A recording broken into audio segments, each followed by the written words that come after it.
Let us go for the second type of journal bearing, which is called as hydrodynamic journal bearing. Here I have shown a schematic diagram where this is the bearing having a center as O dash. The shaft is resting at the bottom surface having a center as O, and the load carried by the shaft is being W. In between these two, I have a lubricant being present here. This is the configuration at rest. So meaning that there is no rotation given for the shaft. As a result of, because of its dead load, the shaft rests on the bottom surface of the bearing. Now if I give a small rotation for this shaft, this is second figure what I have here. A rotation is given. As a result of this, the shaft initially tries to rub the bottom surface of the bearing for the movement, creating a convergent region here and a divergent region here. Convergent region means this is the fluid having the lot of pressure, maximum pressure. In the divergent passage here, the fluid does not have any pressure or nothing but a vacuum is created. Because of this high pressure to low pressure, fluid is going to move in this direction. That is the direction of the rotation. So because of the rotation of the fluid, it takes the shaft along with its movement. As a result of, the speed is being picked up here by means of rotation of the shaft itself, rotation of the fluid itself. Therefore, because of that, this bearing is called as hydrodynamic, meaning that rotation, dynamic means rotation. Rotation is created by means of the flow of the fluid. That's what we call as a hydrodynamic journal bearing. This bearing is also called as a self-acting bearing because of the rotation is created by its rotation fluid movement.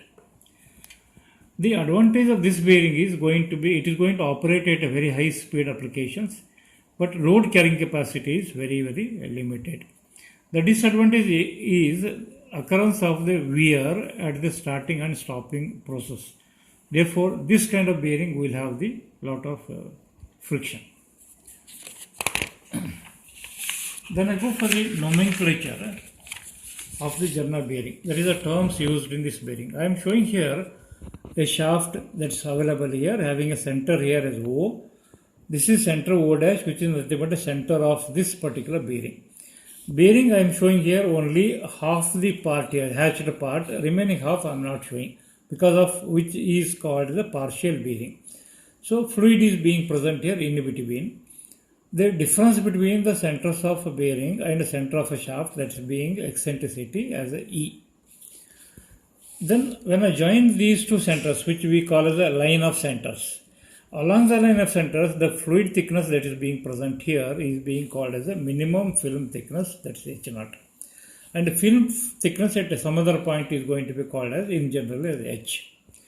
The difference in the radius of the bearing and the radius of the journal is called as the radial clearance, which cannot be indicated over here because this is going to be not concentric figure. Therefore, the dimension C is the radial clearance and the difference between the radius of the bearing and the journal. Here, we are defining one definition called as the eccentricity ratio epsilon, which is a ratio of eccentricity to the radial clearance. E, small e stands for the difference between the centers of the bearing and the center of a journal. C is going to be called as the radial clearance. This is called as eccentricity ratio, or otherwise also called as the attitude. If the journal, whatever I have indicated here, is going to be up to this hatched portion only, which is going to cover an arc of beta. If beta is going to be 120 degree, then we call that bearing as a 120 degree partial bearing. If this metallic portion totally covers 360 degree, then that kind of bearing is going to be called as the full bearing. And for the syllabus purpose, we design always a bearing with a full bearing, that is called as beta with a 360 degree only. If the radius of the bearing is same as the radius of the journal, then that kind of bearing we call as a fitted bearing. So this is a few terms which I am going to use in the case of the journal bearing. So thus is already explained to you. Then important design parameter here where we are required to calculate the loss of power due to friction. Now I would like to know what is the bearing characteristic number and the bearing modulus for the journal bearing. So here the coefficient of friction is the most helpful in determining the loss of power as we already indicated.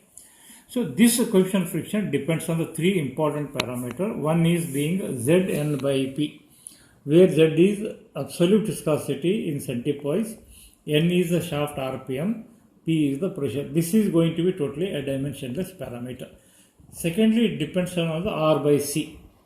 R is a radius, C is a radial clearance. Third parameter is L by D, length of the bearing and internal diameter of the bearing.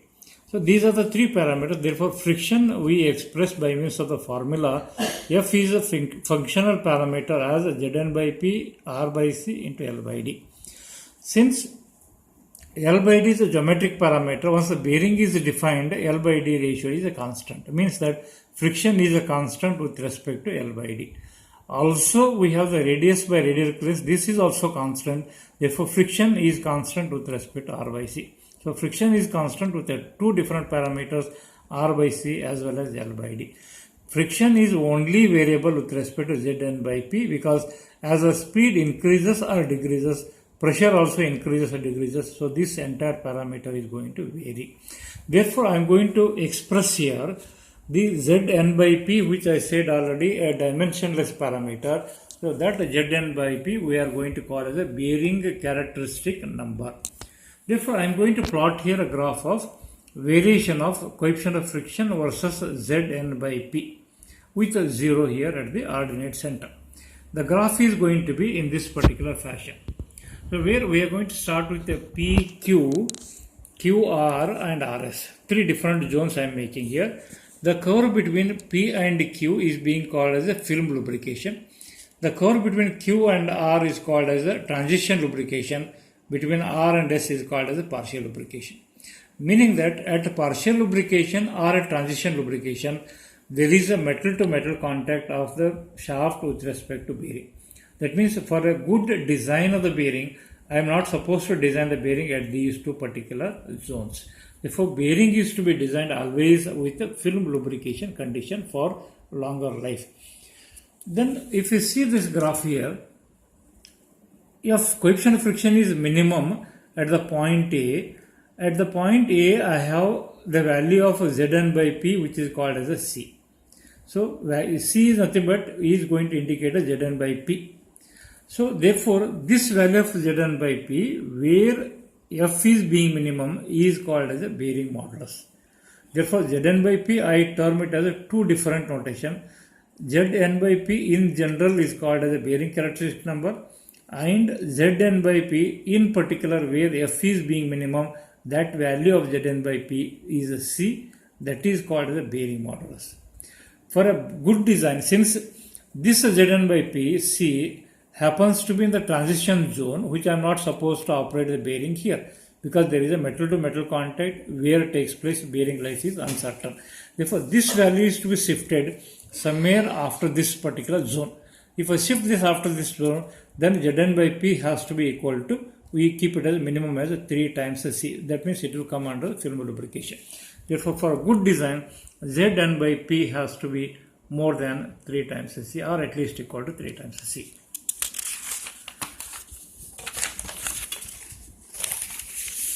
Now, once we identify the parameters, then I have an equation to calculate the coefficient of friction as F is equal to Ka Zn by P into R by C into 10 to the power of 10 plus delta F. So this equation you can see in the design data handbook.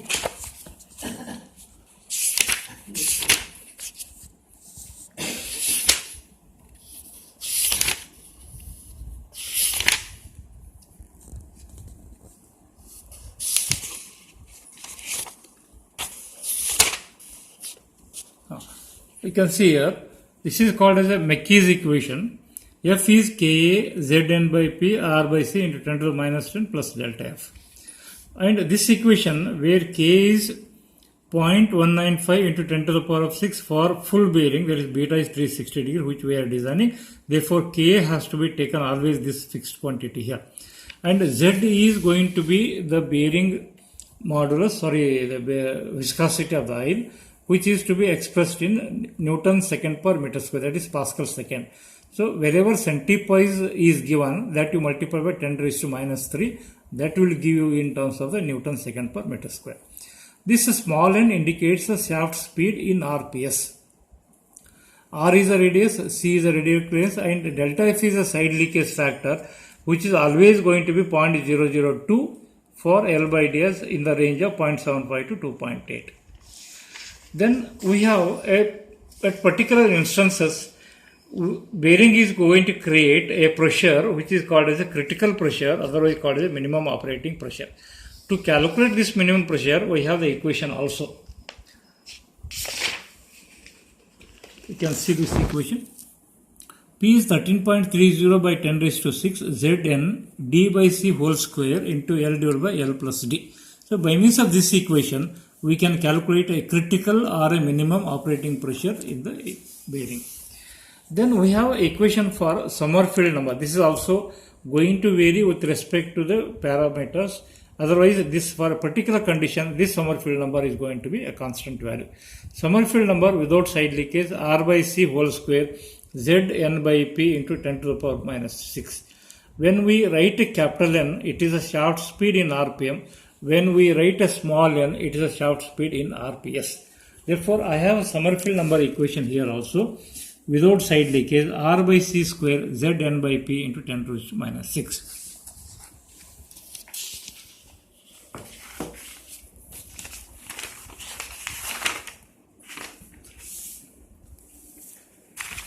Then I have the other type, which is called as heat generated by general bearing. Since we know that friction generated is always going to cause the heat. Therefore, here these bearings are to also be designed based on the thermal considerations. So, heat generated by the bearing due to the fluid friction is calculated by equation Hg as a Fw into Vs. So, that equation also you can see in the design at hand. You can see power loss due to the friction is Hg as Fw into V. This is the heat generated in the bearings.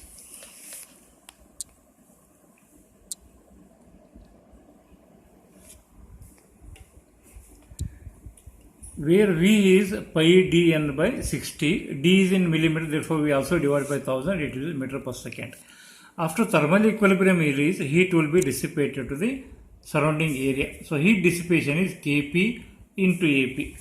So we have the equation for heat dissipation also.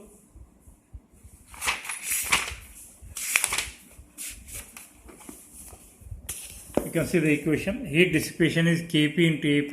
Ap is area, L into D into 10 raised to minus 6. So millimeter is converted into meter square here.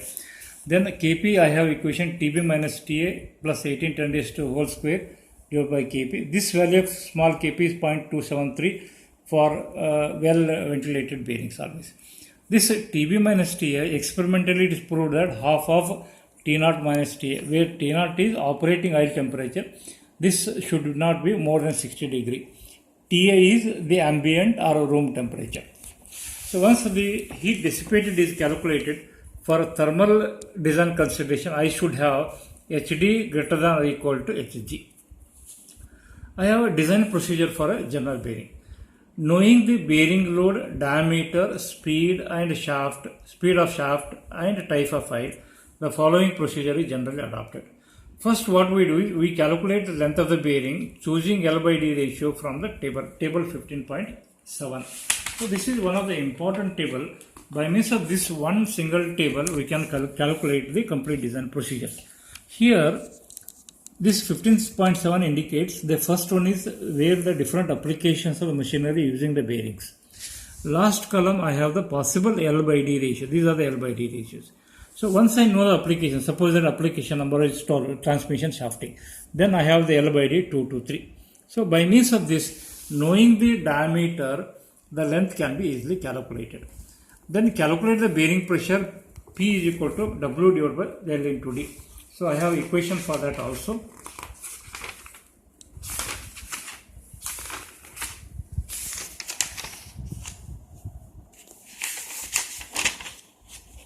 You can see P is W by 2RL. 2R is nothing but a diameter, so W by L into D. This is the equation what we have. So pressure can be calculated by means of this equation which is available. So this is the bearing operating pressure. This should be less than the maximum pressure that is given in the table.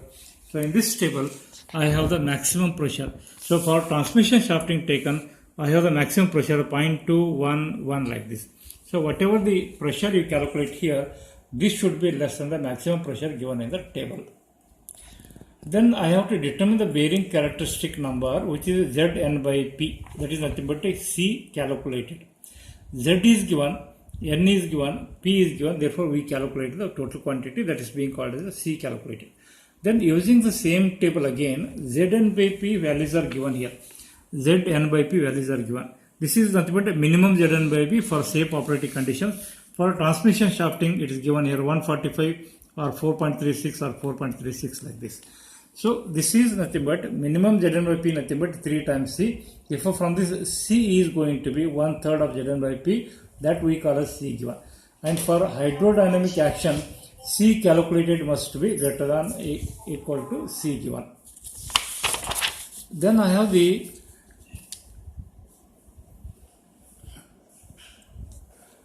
C by R, the clearance ratio. I have from the table C by R, last column I is given already to you. So in case C by R is not given, you can assume C by R from this table. Then I can calculate coefficient of friction. F is same equation already, whatever I given, that equation you can use it for calculation of coefficient of friction. Then I have to calculate FWV as a heat generated. If I divide this by 1000, it will give me kilowatt power. That means I lose this much of power if I use this kind of bearings. Then you calculate heat dissipated HD, Kp into AP. Then see that HD is greater than or equal to Hg. If this does not happen, that means that bearing is to be redesigned or otherwise artificially cooled by water or by forced air. Therefore, amount of artificial cooling required is Hg minus Hd. If I use water or any oil media for cooling, then how much is the oil required? That also I can calculate by a thermodynamics equation. That is M is equal to Hg divided by Cp into delta T. Where delta T is the difference between outlet and inlet temperature. Hg is the total heat carried away. Then Cp is the specific heat of the oil. Then I have one important derivation here. Derivation which is for Petrov's equation to calculate coefficient of friction. This derivation is important for the exam point of view. I have a bearing here, then I have a shaft that is rotating. Diameter of the shaft is D. The difference between these two is going to be the diameter clearance C. So total gap here is D plus C. This is the film thickness H, which is nothing but C by 2. Therefore, I have some assumptions here. Based on the assumptions, I go for a derivation. So, shear stress is going to be Z is equal to Z into V by H. So, I have equation for that in the data handbook. Tau is Z into V by H. This is equation for shear stress. So, using this equation, where V is velocity, pi dn, H is nothing but C by 2 as already indicated. So that C by 2 I will take here. When I simplify that, I am putting in this 2 pi d Z into N by C. Surface area of the bearing based on the projected area, that is pi d into L. This value I will substitute here. So this value of area I will multiply here to calculate the shear force. Shear force is shear stress multiplied by area.